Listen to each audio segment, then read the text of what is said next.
혹시 주변의 작은 일에도 금세 화내는 사람이 있나요? 친구일 수도 있습니다. 직장 동료일 수도 있습니다. 어쩌면 가족일 수도 있죠. 사소한 일인데도 갑자기 목소리를 높입니다. 분위기를 단숨에 얼어붙게 합니다. 여러분도 경험 있으시지요? 우리는 그 순간 어떻게 해야 할지 모릅니다. 그들의 감정에 휩쓸립니다. 괜히 달래려 양보합니다. 하지만 그게 해답은 아닙니다. 오늘은 이야기하려 합니다. 화를 잘 내는 사람, 그들을 현명하게 대하는 법, 그들의 감정에 흔들리지 않고 오히려 상황을 주도하는 법. 작은 차이지만 삶을 크게 바꾸는 힘이 됩니다. 잠시 그 전에 부탁 하나 드려도 될까요? 이 이야기가 마음에 닿는다면 백세지혜 채널 구독과 좋아요. 여러분의 작은 응원이 더 많은 이에게 지혜가 됩니다. 이제 시작하겠습니다. 화를 잘 내는 사람, 그들은 어떤 특징을 가졌을까요? 왜 작은 일에도 크게 반응할까요? 그 답을 아는 순간 우리는 더 이상 그들의 화 앞에 무기력하지 않을 겁니다. 화를 잘 내는 사람, 첫 번째 특징은 작은 일에도 크게 반응한다는 겁니다. 여러분도 경험 있으실 겁니다. 가볍게 농담을 했을 뿐인데 상대의 얼굴이 붉어지고 갑자기 화를 냅니다. 그게 그렇게 화낼 일이야? 이런 생각 해본 적 있으시죠? 사실 그들에게는 사소한 말 한마디도 큰 공격처럼 느껴집니다. 작은 불씨에 온 집이 다 타버리는 것과 같습니다. 왜 그럴까요? 자존심이 조금이라도 건드려지는 순간 그들은 자신을 지키기 위해 공격적으로 반응합니다. 그들의 화는 일종의 방어 기제입니다. 하지만 그 방식이 너무 과격합니다. 그래서 주변 사람들은 지칩니다. 피곤해지고 다시는 함께하기 싫어지죠. 이런 사람과 마주할 때 가장 중요한 건 나 때문인가 하고 스스로를 탓하지 않는 겁니다.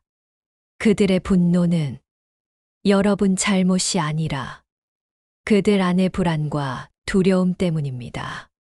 심리학에서도 말합니다. 화를 잘 내는 사람일수록 자신을 지키고 싶은 마음이 큽니다. 하지만 그 방법이 서툴 뿐입니다. 우리가 해야 할 일은 그들의 감정에 휘말리지 않고 차분히 거리를 유지하는 겁니다.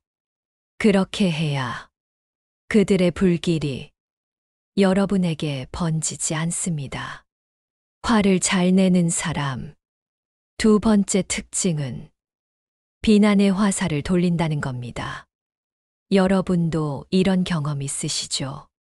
분명 잘못은 그 사람에게 있는데 순식간에 책임을 떠넘깁니다. 예를 들어 봅시다. 친구와 함께 약속 장소를 찾던 길. 친구가 길을 잘못 들었습니다. 그런데 갑자기 이렇게 말합니다. 내가 제대로 알려줬어야지. 잘못은 자기에게 있는데 왜 화살이 나에게 돌아올까요? 그 이유는 단순합니다. 자신의 실수를 인정하기가 두렵기 때문입니다. 실수를 인정하는 순간 자존감이 무너질까봐 두려운 겁니다. 그래서 방어막을 치듯 남을 비난합니다. 화를 내며 책임을 돌립니다. 사실은 스스로를 지키고 싶은 몸부림일 뿐입니다. 하지만 문제는 그 화살이 늘 가까운 사람에게 향한다는 겁니다. 가족, 친구, 동료, 가장 가까운 관계일수록 더 깊은 상처를 남깁니다. 여러분이 이런 상황에 놓였을 때 가장 먼저 할 일은 무엇일까요? 억울함을 바로 반박하기보다 상대의 불안을 먼저 알아차리는 겁니다. 지금 내가 많이 힘들구나. 실수 인정이 두려워서 그런 거구나. 이렇게 이해하는 순간 여러분의 마음도 덜 흔들립니다. 그들의 화는 여러분 탓이 아닙니다. 스스로를 지키려는 서툰 몸짓일 뿐입니다. 세 번째 특징은 감정 기복이 심하다는 겁니다. 방금 전까지 웃던 사람이 작은 말 한마디에 순식간에 표정이 굳습니다. 가족 모임에서 다 같이 웃고 있었는데 누군가의 말에 기분이 상해 분위기가 싸늘해지는 경우 여러분도 겪어보셨을 겁니다. 이런 사람들은 자기 감정을 다스리지 못합니다. 조금 전까지 환하게 웃다가도 작은 자극에 곧장 휘둘립니다. 그리고 그 감정을 주체하지 못한 채 터뜨립니다. 마치 끓는 냄비 뚜껑이 갑자기 열리듯 증기가 한꺼번에 쏟아져 나옵니다. 그 순간 주변 사람들은 얼어붙습니다. 분위기는 차갑게 식어버리고 대화는 끊깁니다. 문제는 그들조차 자신의 감정을 제어하지 못한다는 겁니다. 왜 내가 이렇게 화를 냈을까? 뒤늦게 후회하지만 이미 상처는 남습니다. 이런 사람들과 함께 있을 때 우리가 기억해야 할 건 단 하나입니다. 그들의 폭발은 여러분의 잘못이 아니라는 것. 그들은 자기 안의 감정을 조절하지 못할 뿐입니다. 그래서 중요한 건 같이 휘말리지 않는 겁니다. 그들의 파도에 떠밀리지 않는 겁니다. 여러분이 차분함을 지킬 때 그 감정의 폭풍은 더 빨리 지나갑니다. 네 번째 특징은 통제 욕구가 강하다는 겁니다. 이들은 일이 자기 뜻대로 흘러가지 않으면 쉽게 화를 냅니다. 가족에게 무언가를 부탁했는데 다르게 행동했을 때 곧바로 소리를 지르며 말합니다. 왜 내 말대로 하지 않았어? 회의 자리에서도 마찬가지입니다. 자신의 의견이 반영되지 않으면 곧장 불만을 드러내고 목소리를 높입니다. 왜 그럴까요? 그들은 통제권을 잃는 순간 세상이 무너지는 것처럼 느낍니다. 불안에 휩싸이고 그 불안을 감당하지 못해 화를 터뜨리는 겁니다. 사실 그들의 분노는 자기 두려움을 가리려는 몸짓입니다. 모든 것을 쥐고 있어야 안심할 수 있기 때문입니다. 하지만 문제는 그 욕구가 주변을 힘들게 만든다는 거죠. 함께 있는 사람들은 늘 긴장 속에 살아갑니다. 이럴 때 우리가 기억해야 할 건 무엇일까요? 그들의 불안은 우리 몫이 아니라는 겁니다. 우리가 대신 짊어질 필요는 없습니다. 차분하게 선을 지키면서 나는 내 감정을 이해해. 하지만 이렇게 큰 소리로 말하면 나도 힘들어. 이렇게 말할 수 있어야 합니다. 상대의 불안을 존중하되 내 감정도 지키는 것. 그게 바로 지혜로운 태도입니다. 화를 잘 내는 사람을 대할 때 가장 먼저 기억해야 할 원칙. 진정해라. 이 말은 절대 하지 마세요. 우리는 흔히 상대를 차분하게 만들려고 무심코 이 말을 꺼냅니다. 하지만 그 결과 더 큰 화로 돌아옵니다. 왜일까요? 진정해라. 는 말은 상대의 감정을 무시하는 것처럼 들립니다. 마치 그 감정이 잘못된 것처럼 느끼게 만듭니다. 그래서 오히려 더 크게 반발하는 겁니다. 친구가 목소리를 높이고 있을 때 진정해 라고 말해 보세요.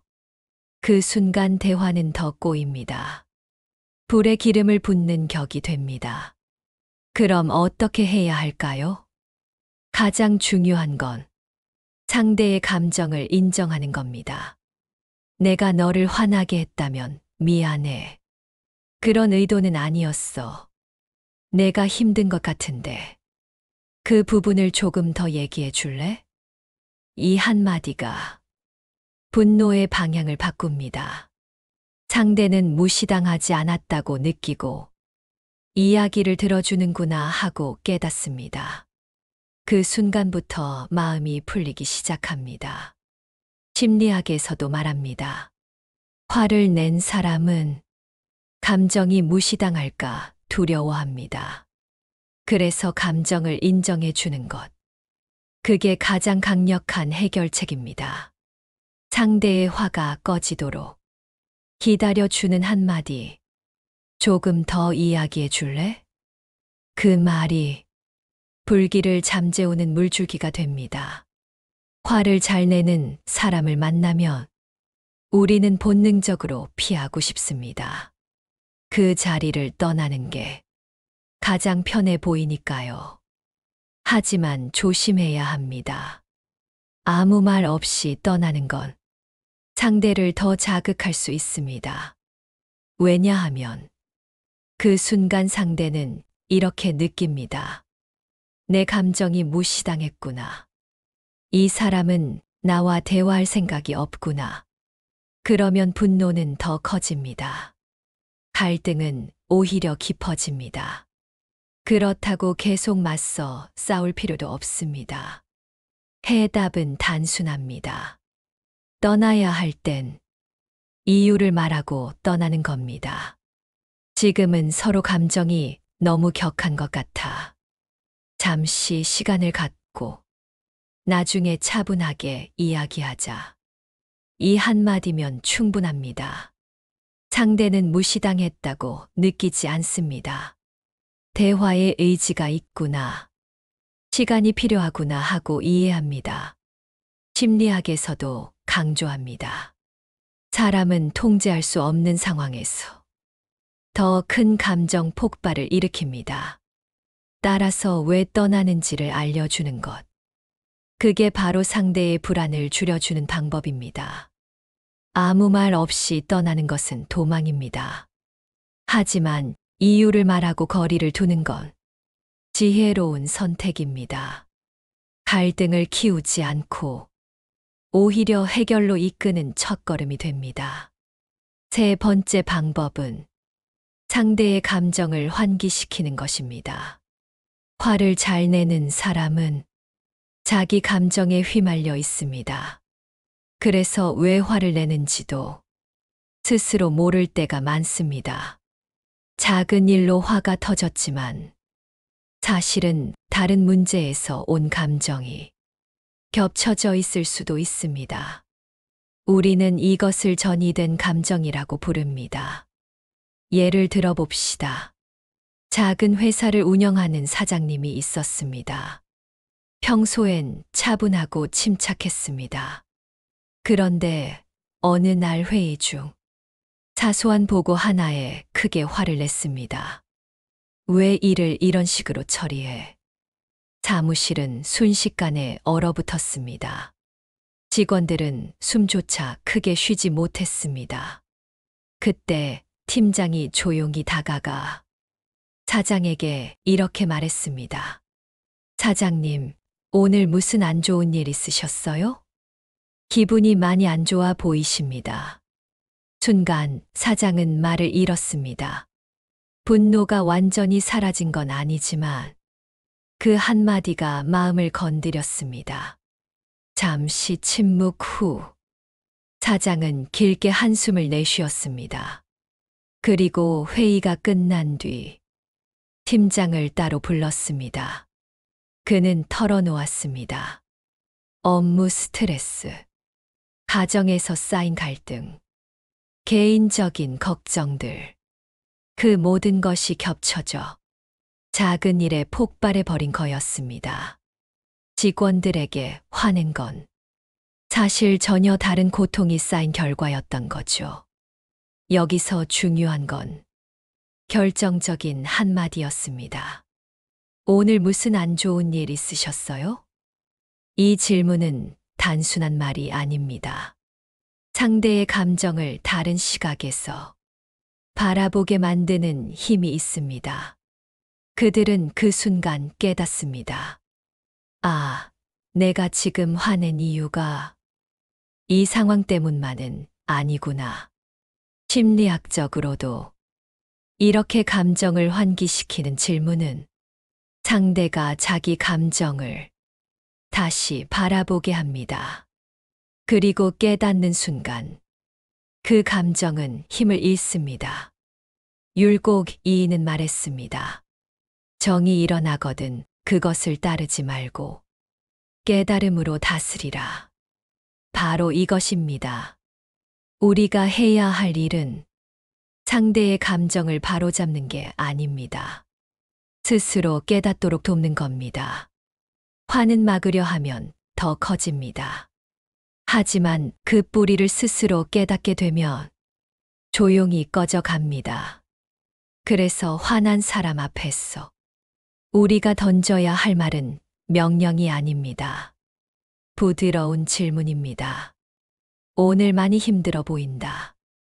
혹시 다른 걱정이 있니? 이 질문들이 분노의 방향을 바꿉니다. 그 순간 상대는 차분해질 기회를 얻게 됩니다. 네 번째 방법은 경계를 분명하게 설정하는 것입니다. 화를 잘 내는 사람을 대할 때 우리는 종종 공감만 하려 합니다. 그래, 내 말이 맞아. 내가 화낼 만해. 하지만 그렇게만 하면 문제가 생깁니다. 내 감정은 무시되고 상대의 분노는 계속 이어집니다. 공감은 필요합니다. 그러나 한계도 필요합니다. 예를 들어 봅시다. 가족 모임에서 한 사람이 사소한 일로 화를 냅니다. 그때 우리가 아무 말 없이 그 감정을 받아주기만 한다면 그 사람은 다음에도 같은 방식으로 화를 냅니다. 왜냐하면 이 정도는 받아줄 거라 생각하기 때문입니다. 그래서 중요한 건 분명하게 선을 긋는 것입니다. 이럴 때는 이렇게 말할 수 있습니다. 내가 화나는 건 이해해. 하지만 이렇게 큰 소리로 말하면 나도 불편해.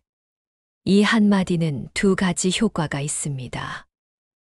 첫째, 상대는 자신의 감정이 인정받았다고 느낍니다. 둘째, 동시에 내가 어디까지 받아들일 수 있는지도 알게 됩니다. 이게 바로 건강한 경계 설정입니다. 심리학에서도 강조합니다. 경계가 없는 관계는 결국 불균형으로 흐릅니다. 한쪽은 늘 참고 다른 한쪽은 늘 폭발합니다. 이런 관계는 오래 가지 못합니다. 그래서 우리는 상대의 감정을 존중하면서도 내 마음을 지켜야 합니다. 퇴계 이황은 말했습니다. 지혜로운 자는 타인의 마음을 받아들이되 자신을 잃지 않는다. 그렇습니다. 상대의 감정을 무시하지 않습니다. 그러나 내 감정 또한 소중히 여깁니다. 나는 여기까지 받아들일 수 있어. 이 경계를 분명히 하는 순간 관계는 더 건강해집니다. 화를 잘 내는 사람 앞에서 끝없이 참는 건 지혜가 아닙니다. 내 마음을 지키면서도 상대를 존중하는 것. 그것이 진짜 지혜입니다. 결국 경계는 단절을 만드는 게 아닙니다. 오히려 관계를 더 오래 가게 하는 안전선이 됩니다.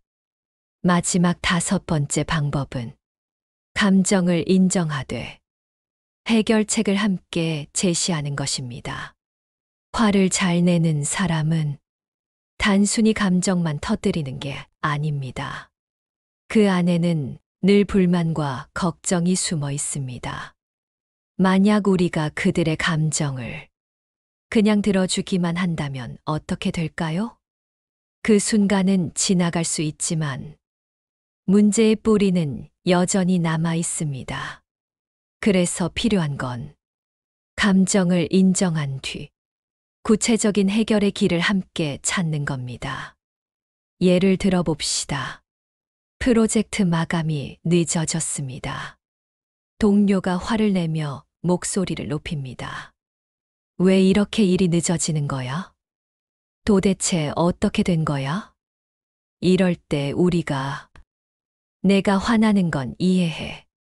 여기까지만 말한다면 상대는 잠시 진정할 수 있습니다. 하지만 그 뒤에는 또 같은 문제가 반복될 겁니다. 이때는 이렇게 말할 수 있습니다. 내가 걱정하는 건 충분히 이해해.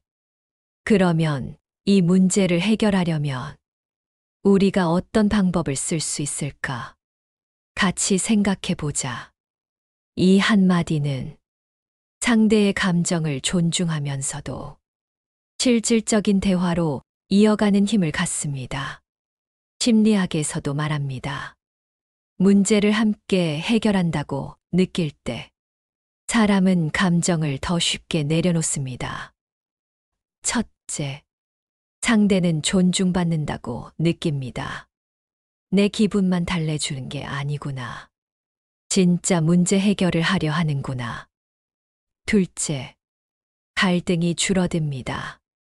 책임을 혼자 짊어지는 게 아니라 함께 나눈다고 느끼기 때문입니다. 율곡 이인은 말했습니다. 진정한 지혜는 문제를 이해하고 그 문제를 해결하려 노력하는 것이다. 결국 감정만 달래는 건 반쪽짜리 해결입니다. 해결책을 모색해야 관계가 달라집니다. 화를 잘 내는 사람도 자신의 감정이 존중받고 문제가 해결될 희망을 보게 되면 차츰 진정합니다.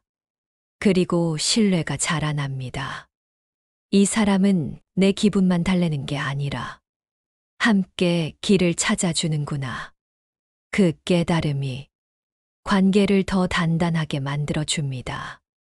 오늘 우리는 화를 잘 내는 사람을 어떻게 대해야 하는지 5가지 방법을 살펴봤습니다. 첫째, 진정해라라는 말은 하지 마라. 둘째, 아무 말 없이 자리를 피하지 마라. 셋째, 감정을 환기시켜라. 넷째, 경계를 분명히 설정하라. 다섯째, 감정을 인정하되 해결책을 제시하라. 단순한 5가지지만 여러분의 삶 속에서 큰 힘을 발휘할 겁니다. 왜냐하면 우리는 누구나 인간관계 속에서 살고 있기 때문입니다. 친구와 동료와 가족과 그 속에서 감정은 늘 부딪히고 흔들립니다. 화를 잘 내는 사람은 언제 어디서든 마주칠 수 있습니다. 그 순간 우리가 어떻게 반응하느냐가 상황을 바꾸고 관계를 바꿉니다. 중요한 건 단 하나입니다. 상대의 화에 휘둘리지 말 것. 차분하게, 그러나 단호하게 내 자리를 지킬 것. 그럴 때 우리는 상황을 주도할 수 있습니다. 더 이상 두려움 속에 끌려다니지 않습니다. 철학자 스토아의 가르침처럼 외부의 사건은 내 마음을 흔들 수 없다. 흔드는 것은 오직 내 해석일 뿐이다. 결국 문제는 그들의 화가 아닙니다. 그 화를 대하는 나의 태도입니다. 혹시 여러분도 비슷한 경험이 있으신가요? 작은 일에도 쉽게 화내는 사람을 만나 어떻게 해야 할지 몰라 힘들었던 순간들. 댓글로 나눠주세요. 여러분의 이야기가 다른 이에게 큰 힘이 될 수 있습니다. 그리고 이 영상이 도움이 되셨다면 주변에도 함께 공유해 주세요. 누군가의 관계와 마음을 지켜주는 작은 지혜가 될 수 있습니다. 마지막으로 부탁드립니다. 백세지혜 채널의 구독과 좋아요. 여러분의 응원이 저에게는 큰 힘이 되고 더 많은 분에게 지혜를 전할 수 있는 다리가 됩니다. 여러분의 하루가 조금 더 차분하고 단단해지기를 바랍니다. 감정을 지혜롭게 다스리고 관계를 더 따뜻하게 이어가시길 바랍니다. 오늘도 함께 해주셔서 감사합니다.